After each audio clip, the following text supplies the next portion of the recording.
So the last 10 days, the accolades and tributes for Ruth Bader Ginsburg have just poured in for her incredible brilliance and for her careful, strategic, incremental approach to expanding rights for women and men, kind of, as she said, evening out the rights of men and women. And then there was her warmth and her sincerity and her attention to detail. But of all of the things that those who have worked closely speak about, it's her incredible work ethic. Like, no one worked harder than she did. From, the day she was graduating from high school as the valedictorian, all the way until she was appointed as a Supreme Court justice. She was, of course, the second woman to be appointed. And when she came to the bench, Sandra Day O'Connor, the first woman to be appointed, kind of gave her the lay of the land. And she said to her, okay, never be late with your opinions when you're turning them in to Chief Justice Rehnquist, or you won't get good cases to review. So from that point out, Justice Ginsburg was always on time. She was always first of the nine. That's how she was when she was a younger attorney in the 70s, before she became, of course, a justice in 93. She tried 6 cases before the Supreme Court. She was working as a part of the Women's Project of the ACLU.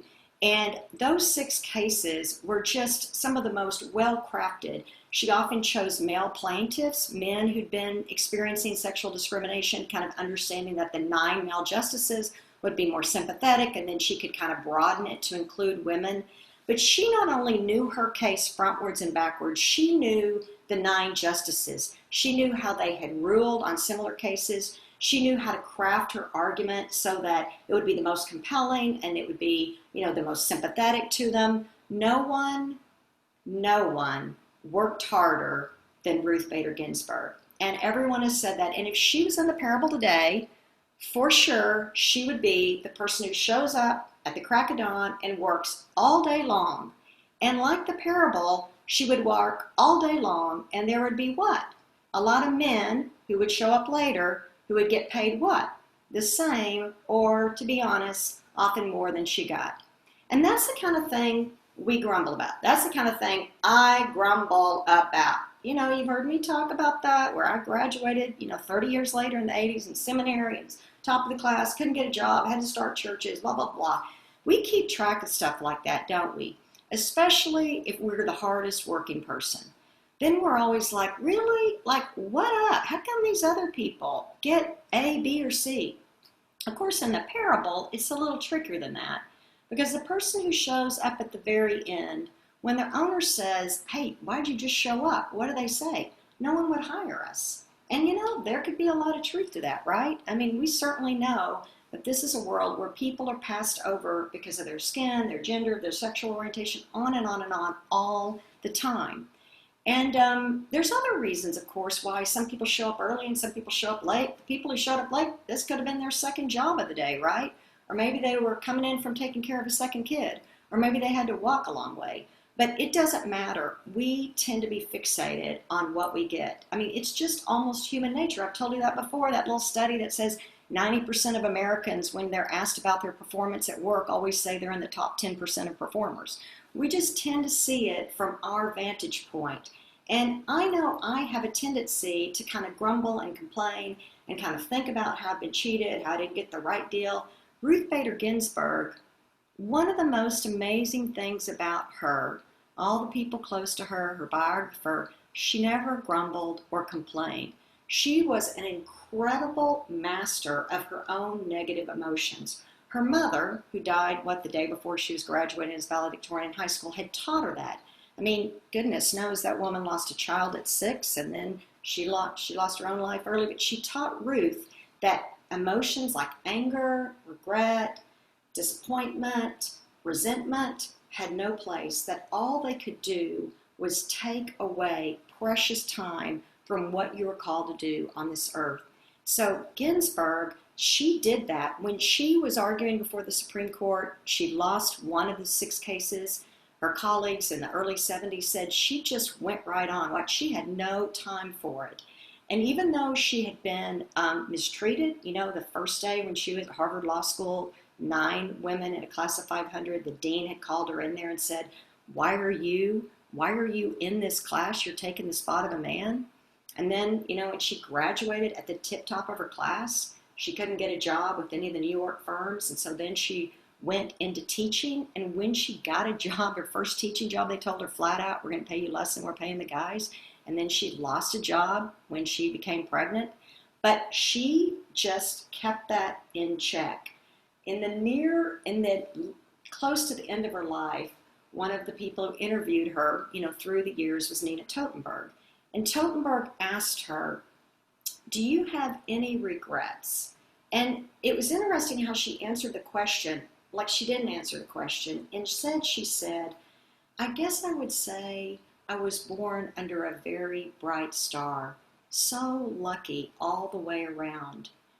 When I graduated from law school, I couldn't get into any firm. No firm would hire me. And so I found my way into teaching, which meant I had time to be active in the movement in the 70s, 60s and 70s, evening out rights for women and men. Then, I was passed over the Second Circuit Court, but then chosen for the D.C. Circuit Court, which ended up having much more important cases. And so because of that, I found my way onto the U.S. Supreme Court. And thank God she did, right? Because what she brought to the Supreme Court was this expansive, embracive way of looking at the world. I mean, she always pointed out the word equal doesn't show up in the Constitution ever, right? Not anywhere. The Constitution wasn't written, folks, to cover most of us, just white men with property. Later on, it would be expanded to embrace all white men, then later on to embrace women and people of color. But in Ruth's life, one thing you see is the trick in this parable. Consistent, crazy need for the owner of the vineyard to get every last person into the vineyard working. So goes out and brings some people in, goes out a few hours later, a few hours later, a few hours later, until the end. It's quitting time, folks, but there's more grapes. The obvious thing is say, hey, everybody's working an extra 10 minutes. But no, just goes out desperate to bring in every single person. That's where the equality is in our faith. It's not like we're all the same. We've all got the same talent. We've all got the same commitment. We've all got the same. No, guess what? This world is never going to be right until every single person is invited in to contribute, until every single person is valued and seen as absolutely necessary to be a part of this country, to be a part of God's world, to never be skipped over or passed. Robert Eads won't lie in state in the nation's capital. He was one of the 200,000 sisters and brothers that we have lost this year to this virus. And Robert Eads, in the 1970s, when Ruth Bader Ginsburg was a young attorney arguing in front of the Supreme Court, he was a 20-year-old, kind of down the street in Baltimore, Maryland, African-American guy, had his own brushes with the law. And there he was in 1976, helping to lead a strike to insist on affordable housing. He would spend the next 45 years of his life, until he died in August, speaking up for the people most passed over. He became like a fixture at the city council in Annapolis, standing up there. He would start every single speech with, I cry. I cry. And then he would cry. And he would cry out for the kids who needed school supplies. He would cry out for the people who don't have food. He would cry out for the people who'd been the victim of police brutality. He would cry out for all the different ways God's people had been hurt. But he didn't just cry. He marched, he protested, he served. He was the first person in the community to always sign up to take the elderly to vote, to take the children in his neighborhood on Black-themed field trips so they'd know all about Frederick Douglass, to serve food. He was a proud owner of a Black business, had his own quick and clean cab company. People knew him as Big Daddy or Fat Cat. He, to look at, couldn't have been further from Ruth Bader Ginsburg, this small, petite, white Jewish woman, this big African-American boisterous guy. And yet they both gave their life expanding, embracing, trying to create a different world. Two of the last things that Robert Eads did this year, he helped lead the protest in Annapolis after George Floyd's killing. And his children, he had 7 children and 10 grandchildren, and they told how, Fat Cat was out there in the very front of the march. And then as they got started and he saw the young people marching peacefully, he began to back up, so proud that this passion for justice was being carried forward. And then he spent the summer with his daughter making videos and Facebook and trying to teach people about the virus, about how virulent it was. Our hope, our passion, our commitment is to keep trying to create a world where every single precious child of God hears their name called into the vineyard, and where we don't rest until every single person is able to contribute and to stretch and to grow. We're called to be the most embracive, expansive people we can be. And I know I've been a broken record the last 6 months, but we've got to start that. We've got to turn from our own narrowness. We've got to nip it in the bud. We've got to manage our own emotions. We've got to follow Ruth and Robert to be the very best selves we can be.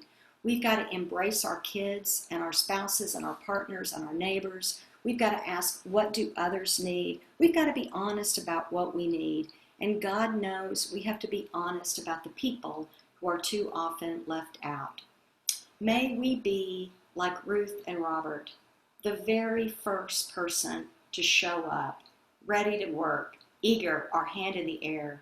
And at the end of the day, may we say, with our sweet Justice Ginsburg, I must have been born under a very bright star. May it be so. Amen.